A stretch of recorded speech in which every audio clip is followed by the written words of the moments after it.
Eu cheguei nos Estados Unidos no verão. No verão de 2004, na verdade era o mês de agosto, então realmente quando é frio, gente, mas quando é verão pra valer, né?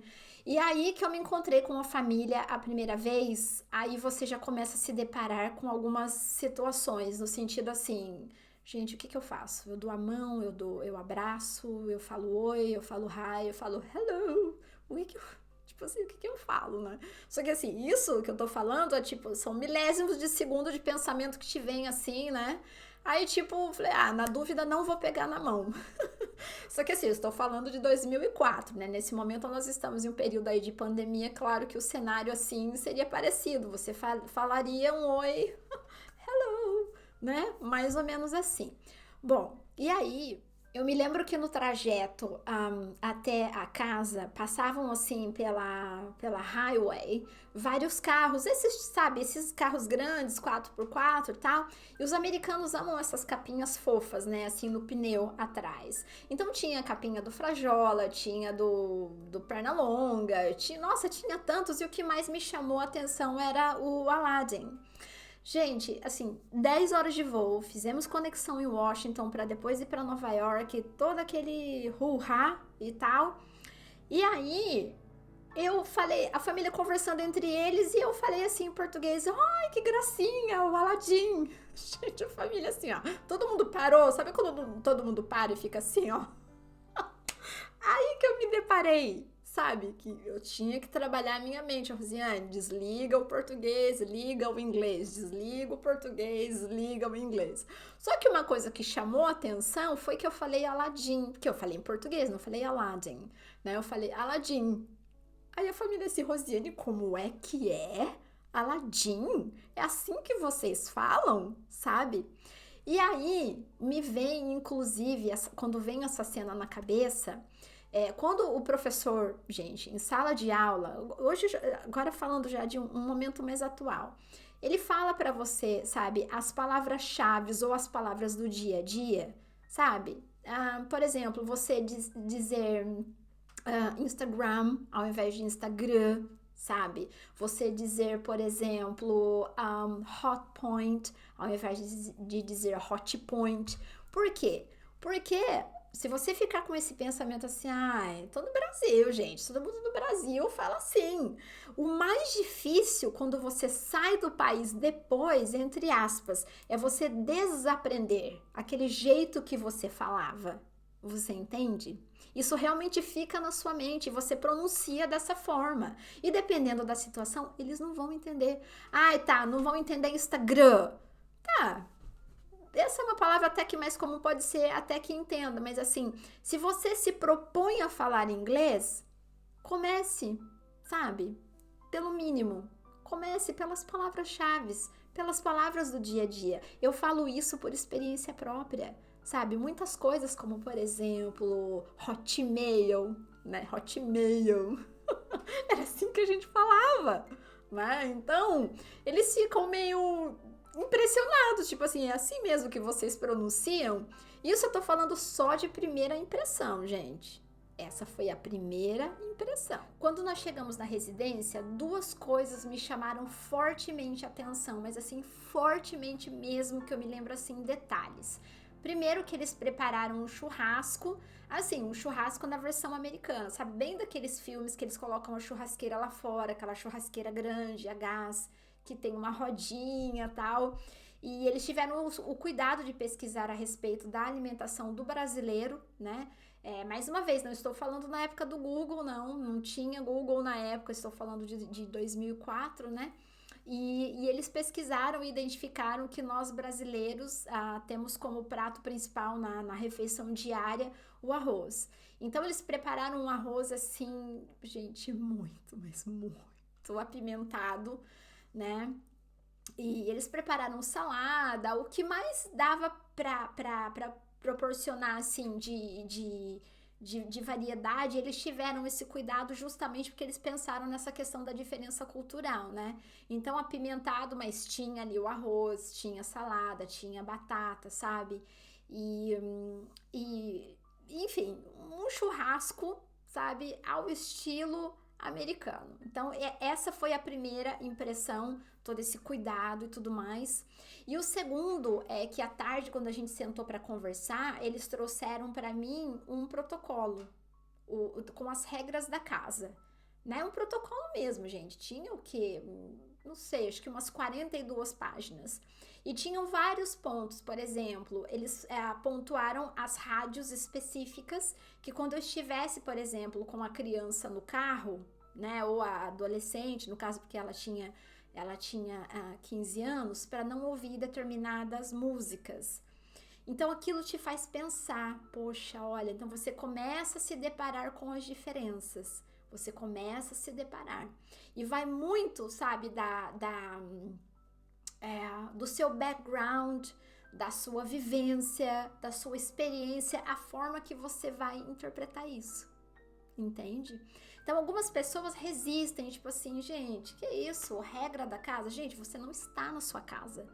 Então o mais adequado hoje, olhando, né, aliás, eu sempre vi com esse olhar, é muito mais fácil você poder cobrar de algo que você disse do que você cobrar de algo que você não deixou claro da forma que você queria. Mas o que me chamou a atenção nisso tudo é que no protocolo tinha as directions, né, as direções de algumas coisas assim que eu tinha que fazer. Em relação ao carro, o Bill, que era o pai, né, da família que a gente chama de host family, ele falou assim, olha só, Rosiane, essa é a cópia da chave do nosso carro. Ele falou nosso, sabe? Esse é o código do alarme da nossa casa. Em nenhum momento ele falava minha casa. Ele falava nossa, entende? Gente, depois que a gente conversou, tudo aconteceu, sabe? A gente arrumou a louça, enfim, tudo. Que eu fui pro quarto, mas me deu uma crise de choro, Era um mix, assim, de surpresa e felicidade, de tipo, o que eu fiz, gente, onde eu estou, era esse o mix. Mas aí, como eu me deparei com aquilo tudo, sabe? A pessoa, ela tem o cuidado de fazer um protocolo para você saber das regras da casa, ela preparar para você tudo isso, sabe? Para você se sentir o máximo, como que eu posso dizer? Parte daquele momento fez toda a diferença. Claro que depois vem a questão convivência, eu sei. Mas essa primeira impressão é a que fica. E assim, quando eu ouço alguém dizendo, por exemplo, olha, quando você sai do Brasil, você esquece, viu? Ó, reseta, apaga, tudo que você já aprendeu, esquece. Você recomeça a sua vida. Olha, eu compartilho da opinião seguinte: guarda lá no arquivo e puxa de volta quando necessário, entende? Você não tem como ser resetado. Você teve uma primeira infância, uma segunda infância, você foi adolescente, sabe? Ou você mudou de país já adulto, como eu, por exemplo, sabe? Você tem todo um background. Entendeu, gente? Então, nessas discussões de como é morar fora do Brasil, eu estou trazendo aqui um olhar, inclusive, muito genuíno em relação a isso. Essa família era extremamente metódica, inclusive o sonho da criança, que na época tinha 9 anos de idade, era ser o presidente dos Estados Unidos. Então, assim, o e-mail dele era Future President. Ele tinha um tapete todo decorado, sabe? Tudo que vocês imaginarem no quarto dele remetia à Casa Branca. Então, assim, era uma família extremamente culta. A criança tocava violoncelo, tocava na Filarmônica de Nova York. A filha de 15 anos fazia canto lírico, também tocava na Filarmônica teen, né? Dos adolescentes. Enfim, era uma família muito culta, que me ajudou, assim, muito, sabe? A dar um boom mesmo, sabe? No meu inglês, nessa questão da pronúncia, mesmo porque quando você reside em uma casa que tem criança, a criança é muito espontânea, né? Então tem certos vocabulários que quando você aprende lá na escola tal, não é a sua realidade. E quando você passa a conviver com elas, você amplia ainda mais, né? Então o olhar da criança quando o adulto estrangeiro está conversando é um outro olhar, né? Então, esse particularmente, como ele tinha uma educação muito rígida, ele não tinha um comportamento, por exemplo, ao jeito que você pronunciou, não, pelo contrário. Eu lembro que ele falava, repita depois de mim, igual o professor, sabe? Repita depois de mim.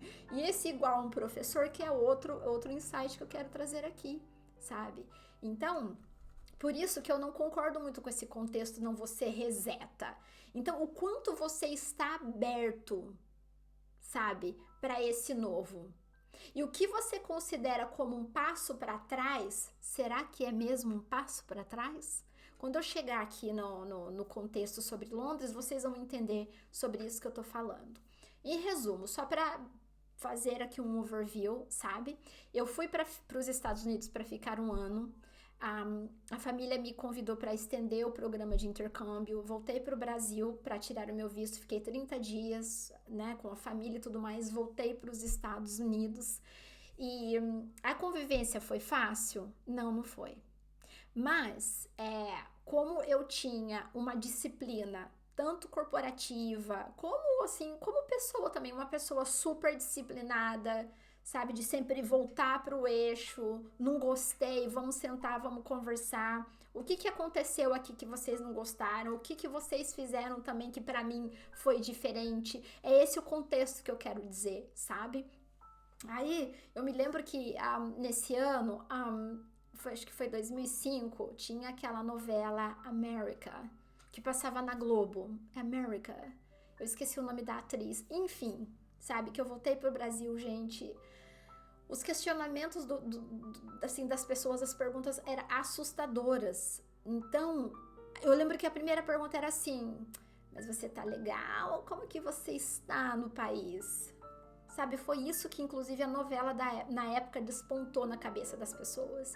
Então, era contado nos dedos as pessoas que me perguntavam assim, como é a experiência que você, né, você tem lá nos Estados Unidos? Como é a família? O que você tem aprendido? Você está estudando inglês? Você melhorou o seu inglês?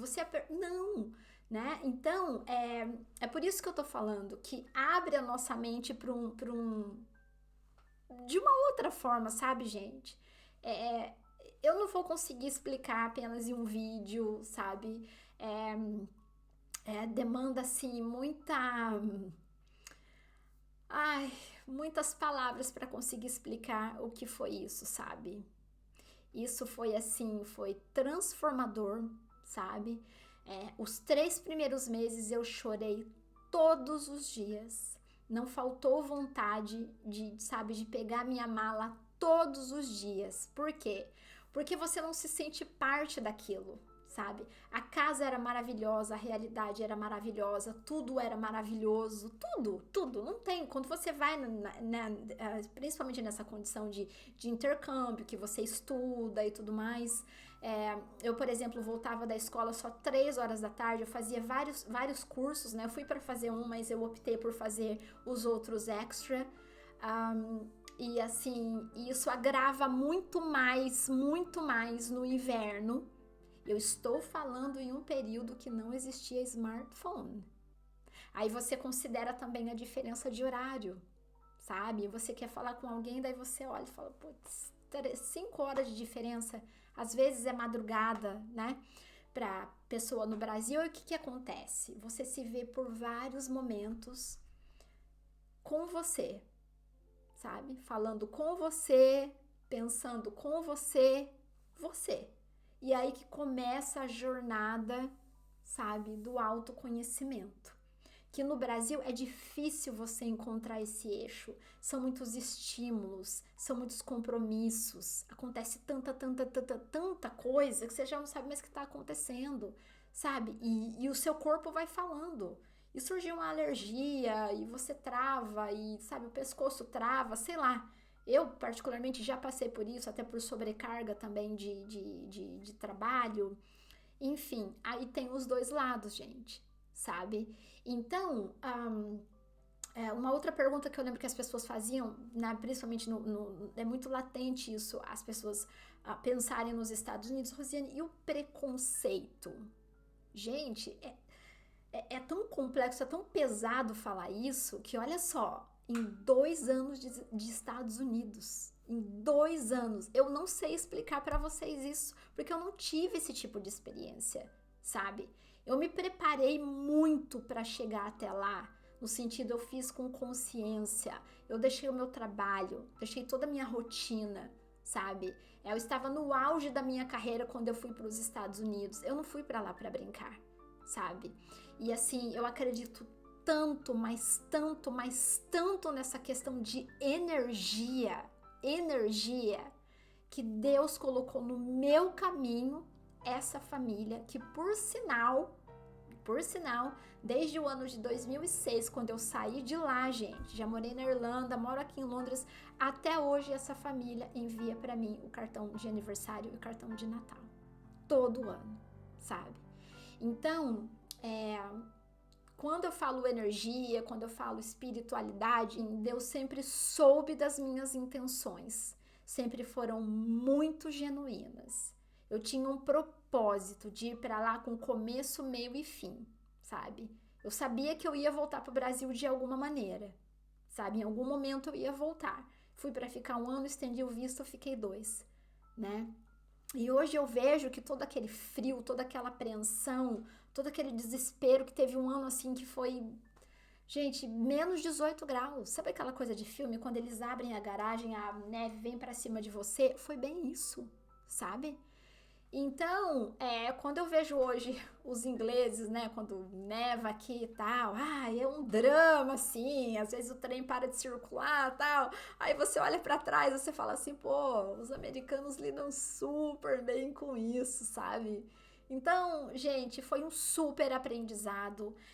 Eu não quero trazer aqui uma versão Alice no País das Maravilhas. Eu ficaria aqui contando caos para vocês o dia todo, porque foram 2 anos de Estados Unidos. Mas é o que eu falei, eu selecionei a parte de transformação, sabe? Então, se for para você chegar em qualquer país e ficar assim, ó, olha o que esse povo come, eu sou muito mais um pão na chapa. Olha esse café, que café horroroso, eu sou muito mais o café brasileiro, o café colombiano. Ou você vai acordar consciente de que eu não tenho pãozinho, não tenho queijinho, não tenho pão na chapa.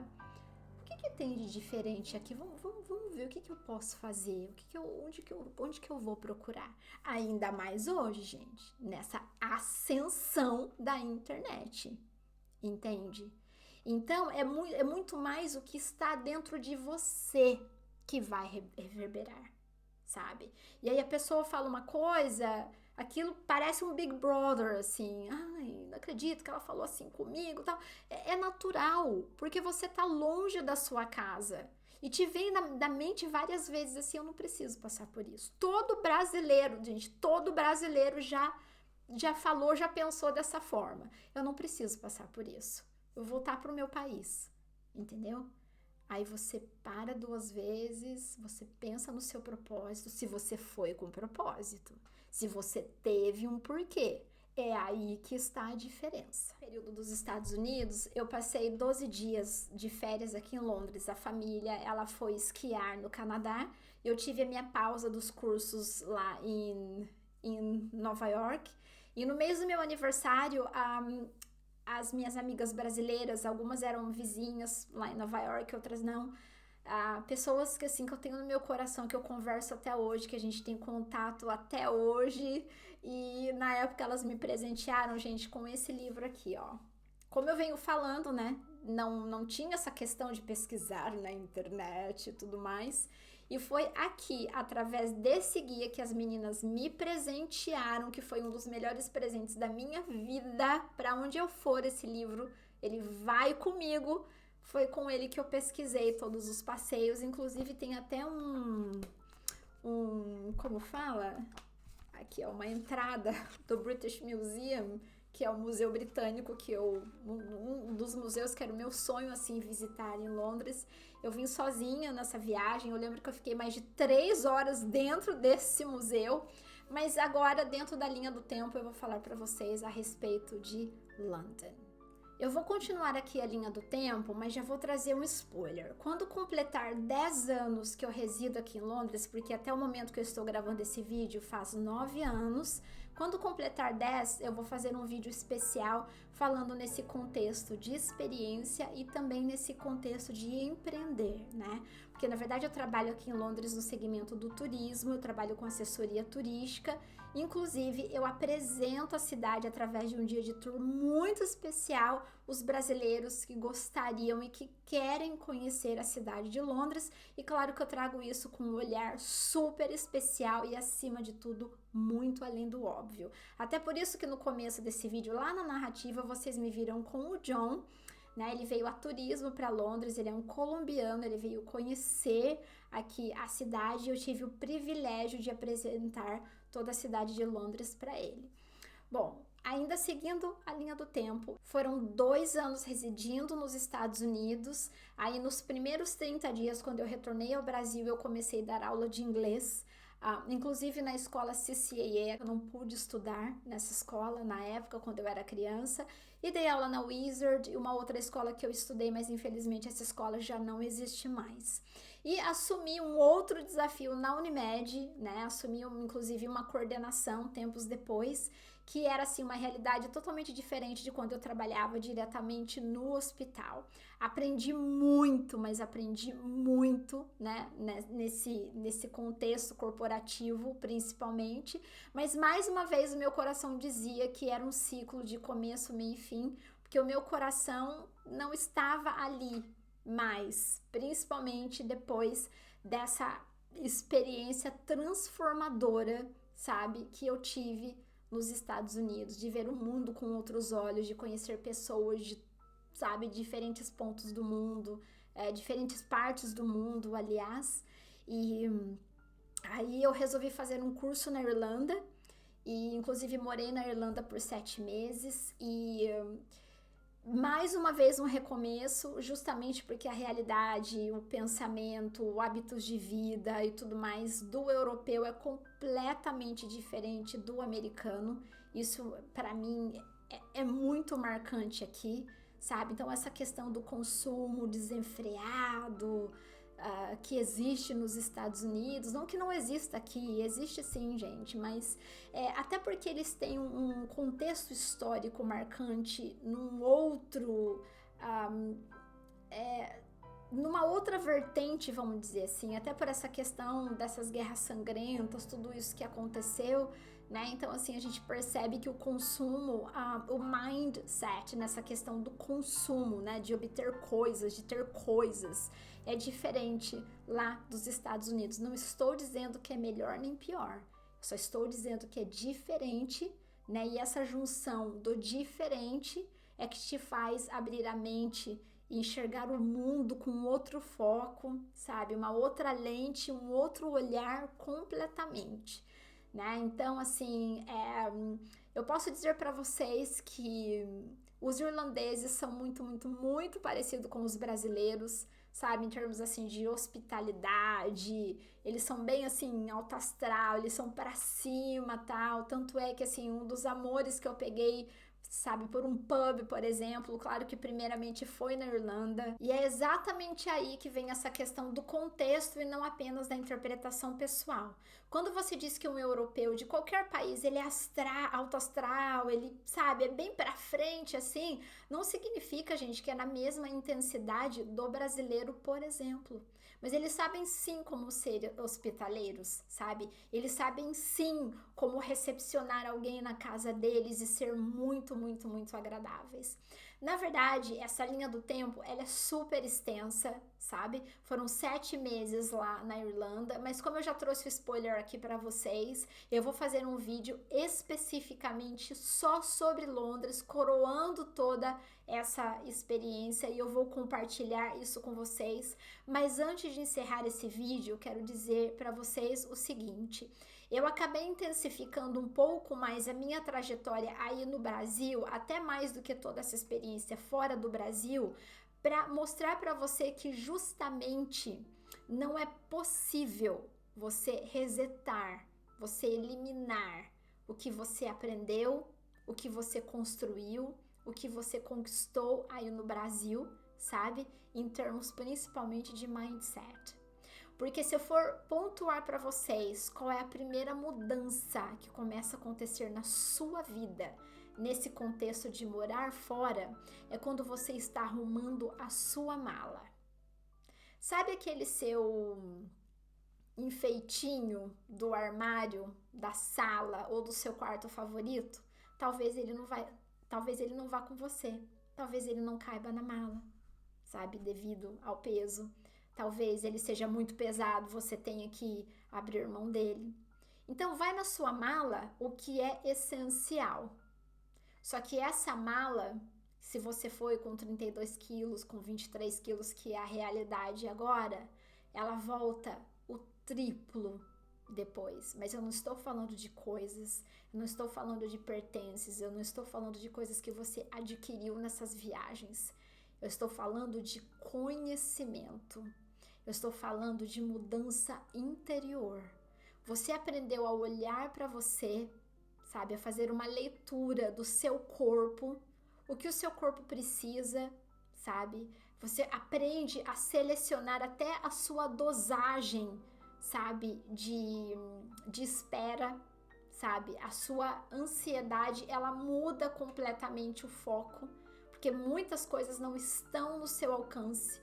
Você se sente sozinho por muitas vezes, principalmente no período do inverno, em que as pessoas ficam mais reclusas justamente, né? Porque até para sair, dependendo aí num dia de neve intensa e tal, não é possível. Então, gente, morar fora é uma experiência nova todos os dias. Todos os dias.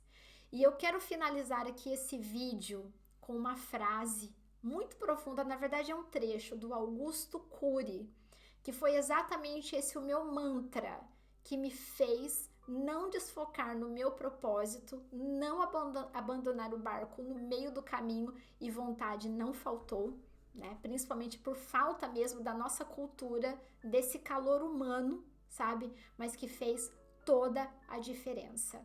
E eu espero que isso faça toda a diferença também para você, sabe? Espero ter contribuído de alguma forma, sabe? Seja assim com palavras de otimismo, seja com palavras assim, acredite em você, confie no seu potencial e principalmente respira, não pira. Nos alicerces das grandes descobertas existem grandes falhas.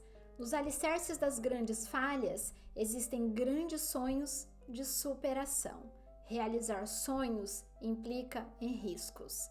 Riscos implicam em escolhas. Escolhas implicam em erros. Quem sonha não encontra estrada sem obstáculos, lucidez sem perturbações, alegrias sem aflição. Mas quem sonha voa mais alto e caminha mais longe.